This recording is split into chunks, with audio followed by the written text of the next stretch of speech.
tak kenal maka tak sayang. Dalam hal ini, tak kenal maka ta'aruf. Banyak anak-anak muda punya stigma, ngapain harus nikah, ribet-ribet, pengen mah tinggal. Itu ribet, kan saksinya cukup Allah, Allah maha menyaksikan, dan para malaikat menyaksikan di kanan kiri. Sudah sajalah berduaan, baca 2 kalimat syahadat, niat berduaan, lanjut, binasa biha, karena keturunannya, darah biru, dipilih. Anaknya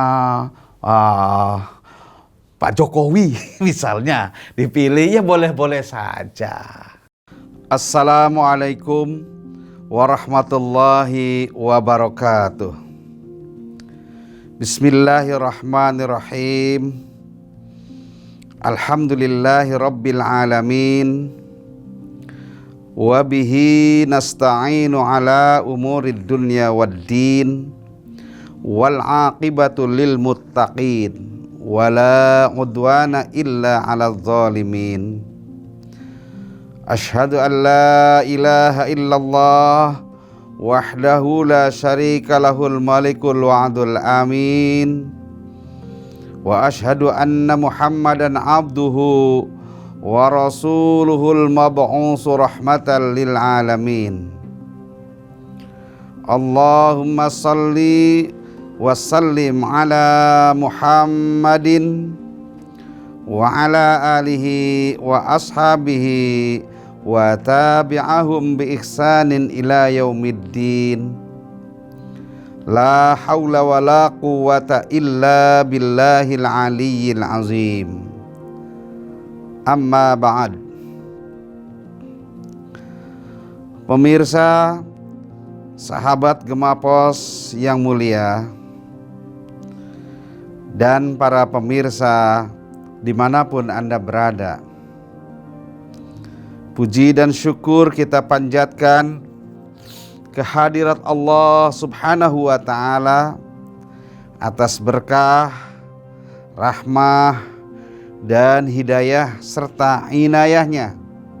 Kita jumpa lagi pada forum Hazanah Gemapos.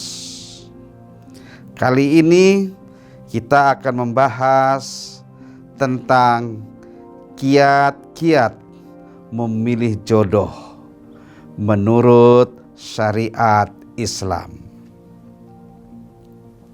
Sebelum kita lebih jauh membicarakan itu kepada pemirsa dan seluruh sahabat Gemapos, kita like dan komen terlebih dahulu agar kita tidak tertinggal materi-materi selanjutnya pada forum Hazanah Gemapos. Pemirsa yang dirahmati oleh Allah subhanahu wa ta'ala, Allah berfirman di dalam surat Ar-Rum ayat yang ke-21, A'udzu billahi minasyaitonir rajim. Wa min ayatihi an khalaqalakum min anfusikum azwaja litaskunu ilaiha wa ja'ala bainakum mawaddatan wa rahmah. Inna fi dzalika laayatil liqaumi yatafakkarun. Shadaqallahul azim. Artinya, dari tanda-tanda kebesaran Allah adalah disiapkannya pasangan-pasangan hidup bagi kalian dari kalangan kalian, supaya kalian menjadi tenang dalam hidup dan membangun rumah tangga yang sakinah, mawaddah, warahmah. Sesungguhnya itu adalah tanda-tanda kebesaran Allah bagi orang-orang yang berfikir. Pemirsa Gemapos dimanapun Anda berada, ayat tersebut biasanya dituliskan di cover undangan pernikahan.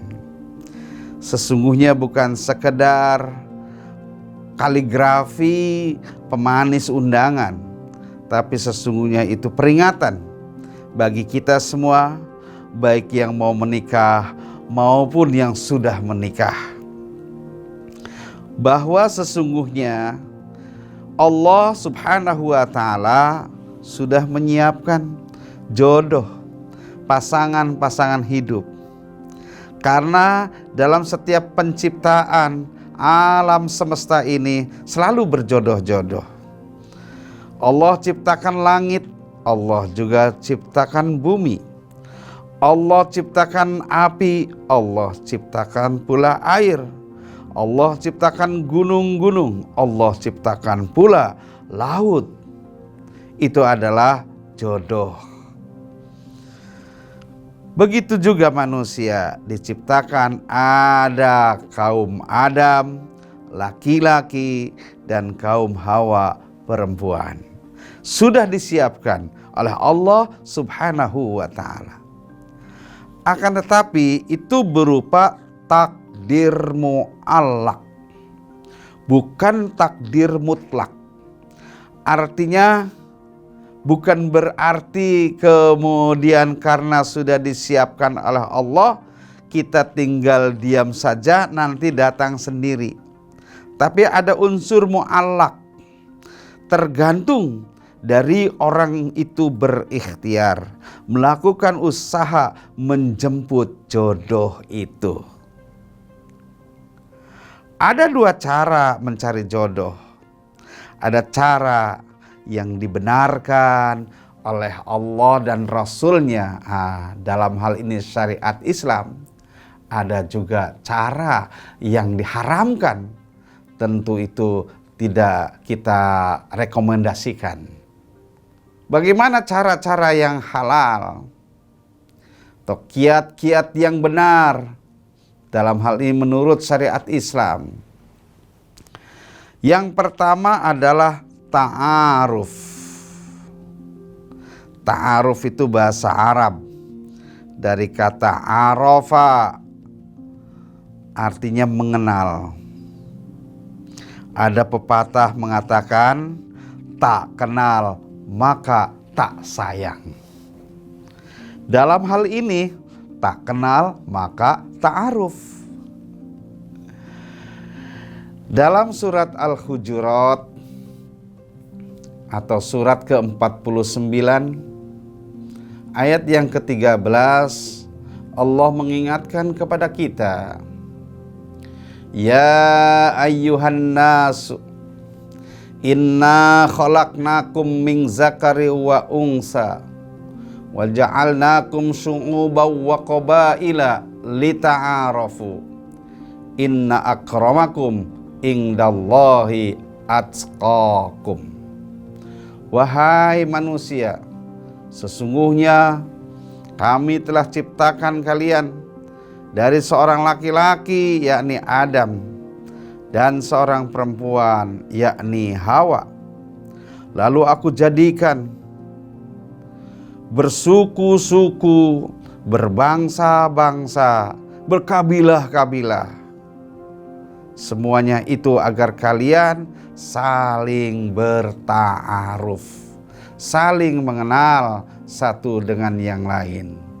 Sesungguhnya orang yang paling mulia di sisi Allah adalah orang yang paling bertakwa. Jadi kiat yang pertama adalah pengenalan. Pengenalan calon jodoh kita yang akan kita tentukan, yang akan menjadi pendamping hidup. Yang kalau dalam bahasa Jawa itu menjadi garwo, yakni sigareneng nyowo, belahan jiwa, separuh nyawa, kata Ahmad Dhani. Pemirsa, maka ta'aruf ini adalah langkah pertama. Bagaimana caranya? Caranya adalah dengan gentle datang ke rumah orang tua calon yang kita tuju tersebut. Ajak orang tua, sanak saudara atau keluarga kita mendatangi rumah calon yang kita inginkan itu. Berikan data-data kita, kalau perlu kurikulum vitae kita tunjukkan, supaya calon yang kita arah tahu tentang kita. Begitu juga sebaliknya, kita menggali informasi melalui saling tukar biodata. Biodata kita berikan kepada dia, biodata dia kita minta untuk kita pelajari. Fotonya, riwayat hidupnya, kalau perlu penyakit yang pernah dideritanya, sehingga kalau itu akan menjadi istri kita atau pasangan kita, kita sudah bisa menyiapkan obat-obat penangkalnya. Dalam perkenalan ini tidak boleh hanya berduaan, tatap-tatapan, pandang-pandangan, apalagi sampai pegang-pegangan. Maka tadi harus diajak sanak saudara kita, kalau perlu orang tua kita. Itu langkah pertama. Setelah merasa ada kecocokan, langkah kedua adalah khitbah. Khitbah itu meminang. Orang Batak menyebutnya marhusip. Kalau tadi yang pertama namanya martandang, nah, yang kedua ini namanya marhusip. Di situ ada pembicaraan yang lebih serius dari kedua belah pihak. Dari pihak laki-laki, orang tuanya ikut hadir atau saudara-saudaranya. Begitu juga dari pihak perempuan. Di situ kemudian menentukan hari langkah puncaknya, yaitu pernikahan. Setelah ada kata sepakat, maka kemudian dilakukanlah acara pernikahan. Itu sebenarnya di dalam syariat Islam langkah-langkah mencari jodoh. Dan dari khitbah atau meminang ke pernikahan itu seyogyanya tidak berlama-lama, karena kemungkinan ada bisikan-bisikan setan yang masuk, yang kemudian akhirnya merubah pikiran, merubah hati, merubah pilihan. Ini tentu saja tidak kita inginkan. Pernikahan itu adalah satu syarat untuk menghalalkan yang dulunya haram. Duduk berduaan, laki dan perempuan bukan muhrimnya, haram. Jalan berduaan, haram. Bepergian berduaan, haram. Bergandengan berduaan, haram. Begitu mengikuti prosesi akad nikah yang tadinya haram menjadi halal, walaupun relatif singkat waktunya, hanya beberapa puluh menit di hadapan tuan kadi atau naib atau petugas KUA.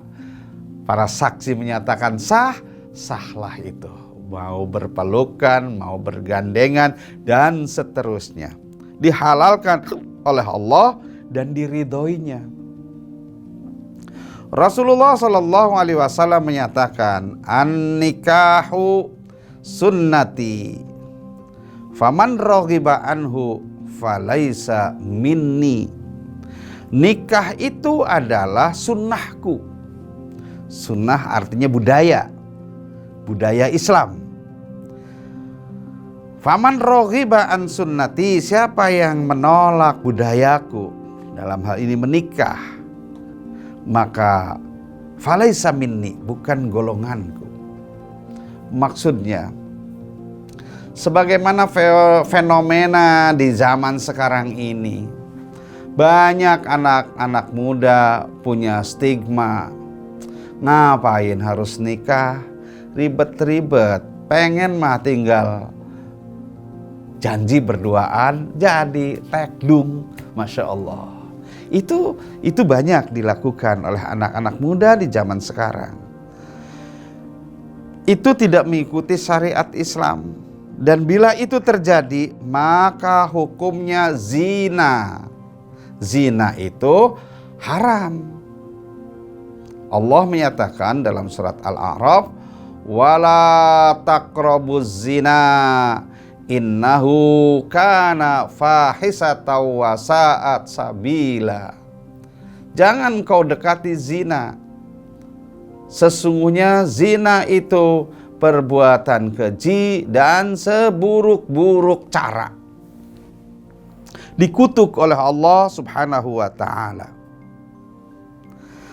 Setiap tetes sperma yang dikeluarkan melalui hubungan zina, maka setetes itu menghapus pahala sholat 40 hari 40 malam. Na'udzubillah min zalik. Maka Rasulullah sallallahu alaihi wasallam dalam rangka melindungi umatnya dari azab Allah yang begitu berat tentang zina, dibuatlah yang namanya upacara yang sakral, namanya akdun nikah. Gampang kok. Yang penting syarat rukunnya terpenuhi. Syaratnya sudah baligh. Kalau belum baligh belum boleh. Kemudian rukunnya ya, satu, punya niat. Niat berumah tangga. Bukan sekedar untuk melepaskan status supaya tidak disebut sebagai jombloan atau jomblowati, tetapi niat untuk membentuk rumah tangga, karena itu adalah jalan untuk diridhoi oleh Allah Subhanahu wa ta'ala. Yang kedua, ada akad, ada ungkapan, saya menikahi si fulanah, lalu kemudian ada penerimaan, diterima. Kemudian ada maharnya, dan kemudian ada saksi-saksinya. Nah, ada sementara kalangan berpendapat itu ribet. Kan saksinya cukup Allah, Allah Maha menyaksikan, dan para malaikat menyaksikan di kanan kiri. Sudah sajalah berduaan, baca 2 kalimat syahadat, niat berduaan. Ya, saudara-saudara sekalian, itu adalah hal yang tidak benar. Rasulullah Sallallahu Alaihi Wasallam sudah memberikan tuntunannya. Jadi kepada para pemuda, saudara-saudara sekalian yang ingin menikah, maka ikutilah dengan cara yang sudah dicontohkan oleh Rasulullah Sallallahu Alaihi Wasallam. Dan bagaimana cara atau memilih pasangan kita yang baik? Rasulullah Sallallahu Alaihi Wasallam memberikan tuntunan, tungkihul mar'ata ala arba'in, dapat dinikahi wanita itu atas 4 hal.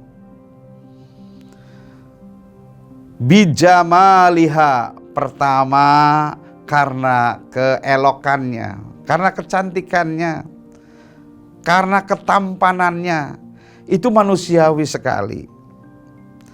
Apa tujuannya? Memilih dengan pilihan karena kecantikan atau kegantengannya pasangan-pasangan hidup kita adalah supaya kita memandang timbullah gairah, timbullah kesenangan, timbul nantinya kecintaan.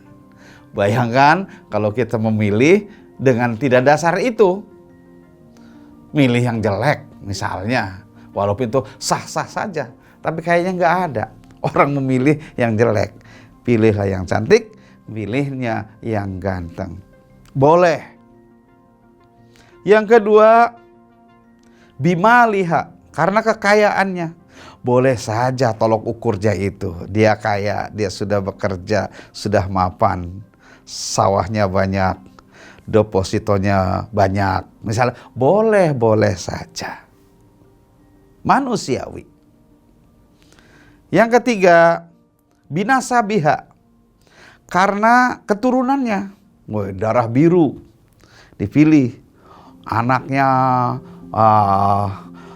Pak Jokowi misalnya dipilih, ya boleh-boleh saja.